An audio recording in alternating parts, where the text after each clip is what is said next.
Welcome to a Noob's Guide to History. This is the Trojan War. It's history. It's also one of the oldest stories in Western literature. Everyone has heard of Achilles' rage, Odysseus' brains, and Helen's, well, too bad there's barely a shred of evidence for any of them having ever existed. Nearly all of the Trojan War is oral tradition. That doesn't mean it's all made up, though. Our oldest surviving account is Homer's Iliad, which chronicles a tumultuous few weeks during the 9th year of the war. But you know what it doesn't cover? This, or even this.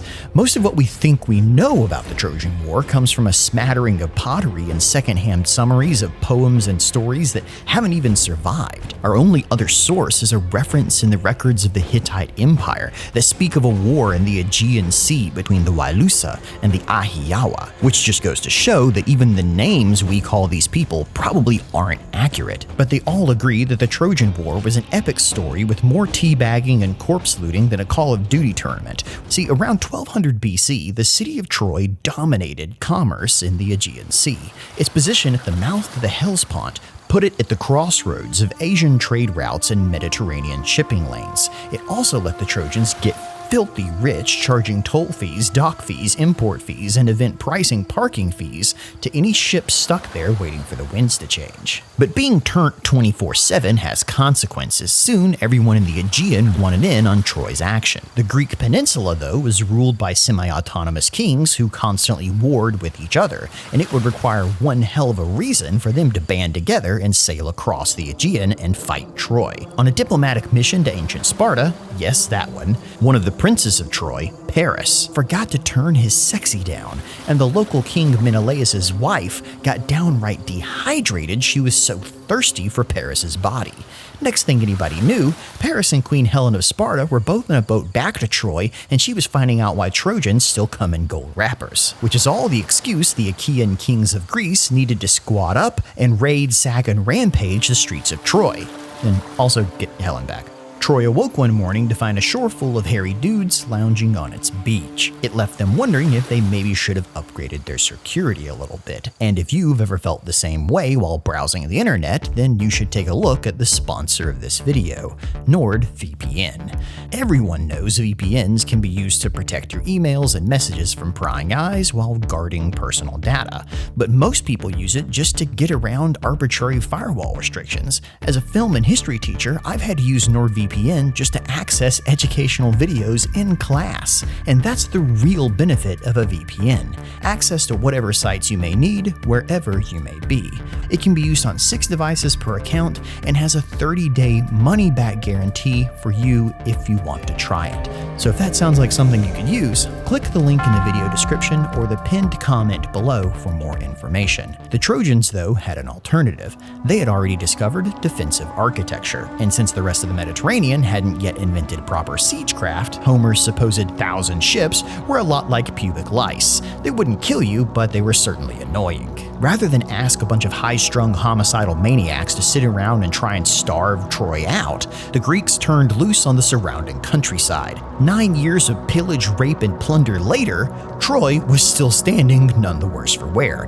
The Trojans had already hidden all their good treasure inside the walls. We know this because when the German archaeologist Heinrich Schliemann excavated Troy in the 1870s, he found so much gold and jewelry buried there, he dressed his wife in it. Though the Trojans had fewer men, they managed to hold the Greeks back and even push them to the sea in open battles. Their military prowess was thanks in no small part to Prince Hector of Troy, the Breaker of Horses. And it's names and titles like this that actually give us a clue as to how each side fought the war.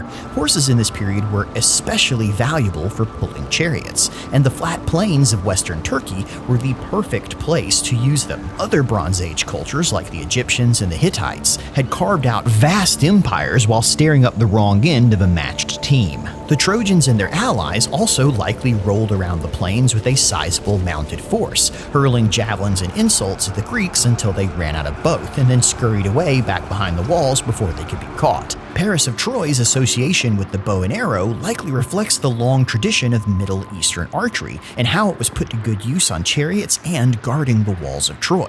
It's also why the Greeks thought Paris was a yellow-bellied gutless worm with no honor, as their seafaring hit-and-run tactics required light armor and short fights on land to be effective.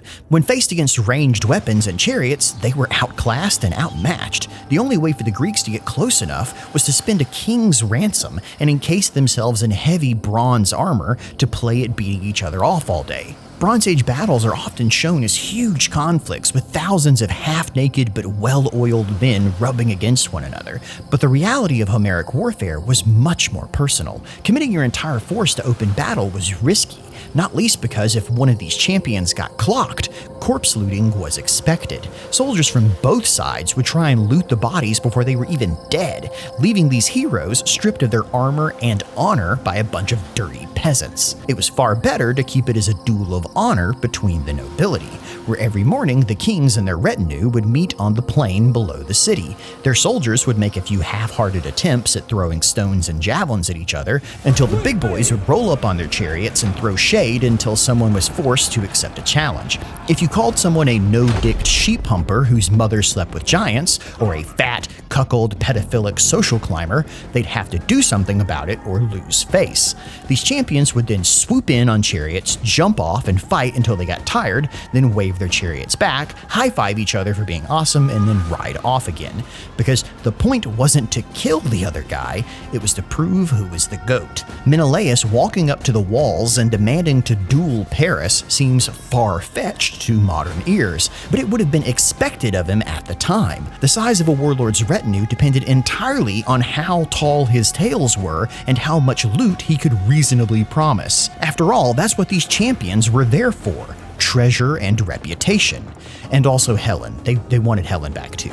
They did still want Helen back, right? Keeping these champions happy and willing to fight was a full-time job for the commanders of both armies. King Priam of Troy could promise lenient trade deals and pay generous amounts of money to attract new warriors. But Agamemnon, the king of Mycenae, was only the leader of the Greek expeditionary force because he had brought the biggest army with him, and even then it was only because he counted his brother Menelaus' army as part of his own. The Greek kings and champions only stayed around because of promises of loot and honor, and would refuse to fight if they felt slighted of either. The rage of Achilles at the opening of the Iliad wasn't because of some great heroic struggle, but because Achilles and Agamemnon were arguing like 2-year-olds over who could play with a slave concubine. To put it in modern gamer terms, Achilles was sitting out over a loot dispute with his guild leader. When a mount Achilles wanted dropped, Agamemnon claimed the loot for himself, and Achilles rage quit. Without their top DPS, the Greeks' raid progression stalled and they couldn't clear mythic Troy. These champions and their appearance on the battlefield were so important to morale that the Greeks tried apologies, bribery, and ego-stroking to get Achilles to log back in. It got so bad that Achilles' best friend/cousin/lover, Patroclus, borrowed his armor and logged in to fight for him. When the Trojans saw the golden armored tune headed their way, they crapped themselves to lose weight and try and run away faster, thinking Achilles the twink had finally returned to fight. But though Patroclus looked like a demigod of PvP, when they saw him move and fight, the jig was up. Hector grew some balls, stabbed him, and then looted his shiny corpse, proving that it wasn't the armor but the man inside of it that made the difference. But it was still awesome, so Hector put Achilles' armor on to fight Achilles. Not that it helped. As valuable as these bronze suits were, it's telling that the early versions of Achilles' story have him dying not from a shot through the heel, but a gap in the armor. And after years of on and off conflict, both sides were down their best fighters. So the story goes that Odysseus came up with a sneaky, despicable, rotten scoundrel of an idea to end the war: the Trojan horse. It's so well known today that serious scholars doubt it ever even existed. How could anyone be fooled by a giant wooden horse with a bunch of unwashed cutthroats hiding in its belly? Surely it's a metaphor for an earthquake, or siege equipment, or maybe a type of boat with a horse head on its prow known to carry treasure, not an actual horse. No one is that stupid. But somebody had to try it first. The Trojan horse appears even in the earliest depictions of the war, and it's just too specific to be coincidental. And the idea that the Greeks left a votive statue as an offering to the god Poseidon before sailing away does hold water for known religious rituals. The Trojans being unable to resist curb stomping their opponents while they were down is the exact level of pettiness you would expect from them, and you can almost see their gloating faces as they pulled down their gatehouse to bring the horse into the city and claim all its divine karma for themselves. And if you don't think that entire city then got lit up to their eyeballs in a victory party, then you haven't been in a city that's ever won the Super Bowl or World Cup. When the Greeks snuck out of its belly, they barely even had to fight, preserving their energy so they could loot and burn the city to the ground, taking anyone still alive as a slave and leaving behind a layer of destruction and ash so thick that you can still see it when you visit the excavation site of Troy today. It's one of the great poetic justices of the Trojan War that within 100 years, every single Mycenaean palace back in Greece also suffered the same fate. More casualties of the late Bronze Age collapse that the Greeks had helped jumpstart by training these armies of sea pirates and jealous petty kings to rove around and raid anything that was still standing. It wasn't quite the hero's welcome the Greeks had expected, but in a way they got it anyway, forever immortalized in the epic poems of their age. But in a much more literal and satisfying way, they all got exactly what was coming to them in the end. But that's an epic for another time, because this has been a Noob's Guide to the Trojan War. If you enjoyed this video, leave a suggestion for what person or historical event you'd like to see covered next. Subscribe to know when the next one releases, or join the Patreon and support in their production. But regardless of if you choose to do any of those things, thanks for watching.